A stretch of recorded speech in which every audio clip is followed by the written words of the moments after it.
I have some drainage problems in my house, and I heard that installing double drainage traps can help. Is that true? Actually, installing double drainage traps can cause more problems than it solves. The traps can become clogged and cause water to back up, leading to unpleasant odors and potential health hazards. Oh, I see. What should I do if I already have double traps installed? You should remove one of the traps and replace it with a straight pipe. This will allow the water to flow freely and prevent clogs from forming. Okay, I'll do that. Do you have any other tips for maintaining a healthy drainage system? Sure. You can prevent clogs by avoiding flushing non-degradable items down the toilet, such as wipes and feminine hygiene products. You can also use a drain cleaner once a month to keep your pipes clear. Thanks for the advice.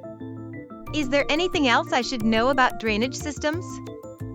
Yes, it's essential to have your drainage system inspected regularly by a professional plumber to identify any potential issues before they become major problems.